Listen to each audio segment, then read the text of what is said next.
Welcome to my channel. Today I'll show you my first portfolio, its evolution, and advice on improving your portfolio.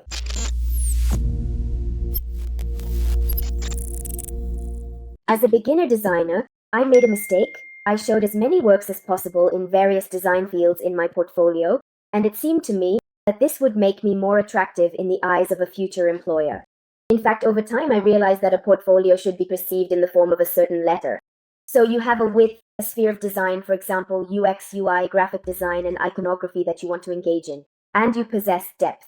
That is, the foundation of this letter T starts from the beginner level, and then you immerse yourself in the sphere of one direction. For example, you become advanced, and eventually an expert. Actually, quite a few novice designers often end up with the letter T upside down, causing it to fall and rest on its side. A person is trying to show as many works as possible in various directions in his portfolio. In the field of iconography, in lettering, in UFC design, in the realm of graphic design. Looking at such an extensive portfolio in the form of a fallen letter T, the employer sees your various interests, but he does not see your area of expertise. So, for example, if he is looking for an animator and he sees that you are involved in animation, interface design, and packaging design, he will naturally hire a person who is exclusively engaged in animation and who can animate more deeply and professionally. Let's now proceed to viewing my initial works. I'll be showing the evolution of works, the evolution of how I showcase works in a portfolio, and I hope this will serve as advice to help you in building your portfolio.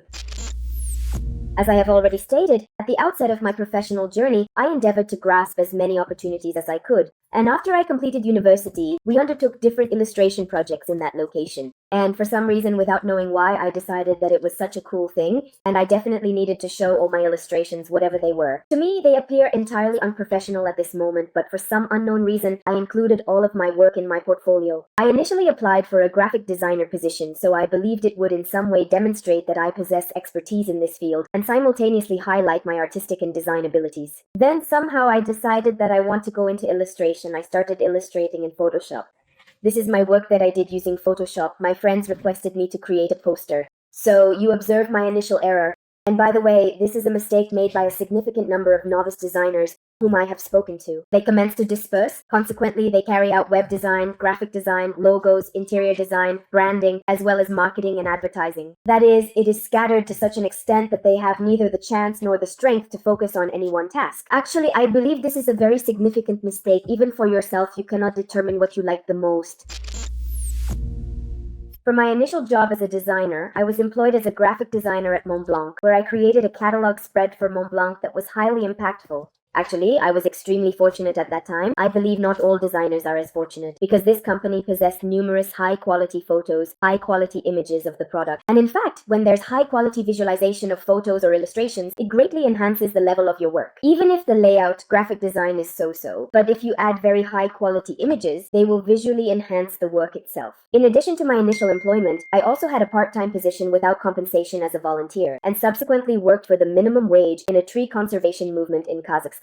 And you can see I did completely different things and packaging there. We sold seeds for trees in supermarkets, and I created cutouts in magazines to advertise the activities of our company. And I was doing it at that moment. It was my very first website design, Plant a Tree. Actually, when I examine this work at present, it appears somewhat peculiar. I didn't truly concern myself with what individuals would prioritize initially, the elements that are clickable and those that are not. I did not bother, and you can see that I am like, welcome to our website, la la la la la la. I did not even know there was such a text, and I just inserted la la la so that people would understand that there would be some text here. But it was my first job, the first sketches of web design. And as you can see, right from the beginning, as I already mentioned, I was dispersing into anything and everything. I was in charge of graphic design, packaging, leaflets, labels, some brochures, as well as booklets for various projects. At the same time, I was making logos. You will now see the posters that I made also with a tree in the middle. By the way, you can witness the evolution of my works from the beginning, just like I did after completing university.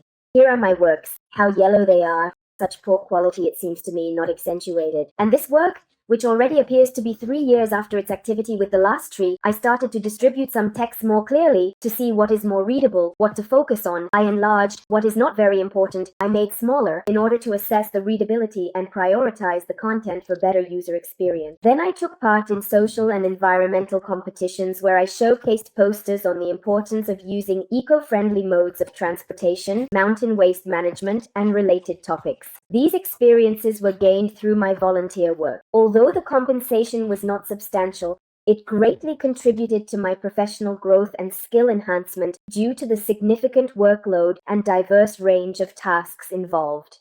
I try to improve my professional skills in some way, not just doing it for the sake of doing it so that they wouldn't get rid of me and do the work quickly, but I try to look at some world brands for inspiration and do something similar, analogous, so that I could then show it, hang it in my portfolio, and it could play a useful role in my career growth. As previously stated, my main focus was creating logos. I worked in a studio where we had a visit from a healthy eating school. We were tasked with designing a logo, and I attempted to sketch it on the spot. To my delight, they chose my work and organized a masterclass for employees of Sanofi, a company that later printed this logo on aprons. And I exhibited. In actuality, at that precise moment, I didn't genuinely concern myself with the portfolio.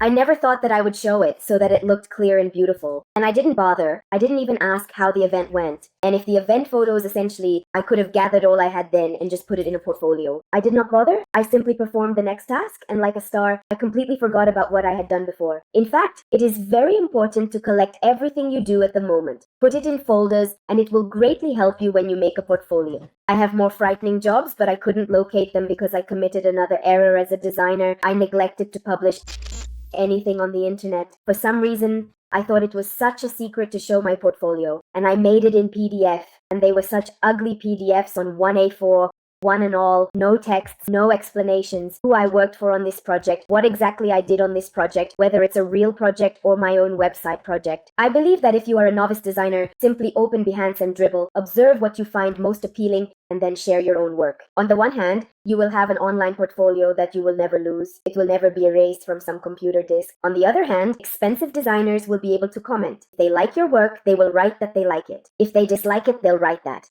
And for you, it'll be a call to focus on in the future. Find on the schedule what's wrong with your space or placement. The next task I completed, by the way, I will present it now, as it is highly interesting due to the fact that I ended up creating 2 portfolios for the same project. This is my initial portfolio, that is, I did not concern myself with visualizing the portfolio. I simply inserted 2 logos for some unknown reason, I do not know why, and my poster. In fact, the poster was already more or less good in style. I took the photos myself, we were given bags with the taxi exchange, and we needed to advertise them, that they gave everything in bags for the holiday of March 8th. I will now show you another of my works. It's the same thing, only I made it more beautiful for the portfolio. You see, I visually just found a girl with a sexy souvenir on the internet, showed that Almaty fashion show, in which I participated and made posters, then post materials and invitations. Just added some beautiful, delicious things that you can look at, and you have visualization, a celebration turns on in your head.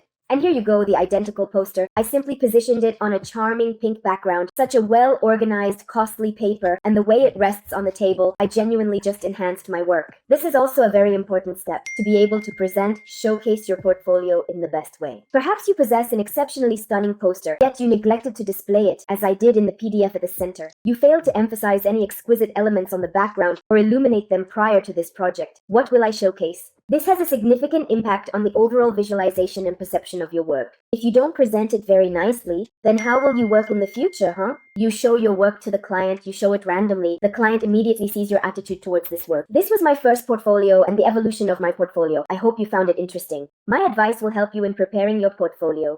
Please comment what you found interesting, what you didn't, and what you want to hear in the next video.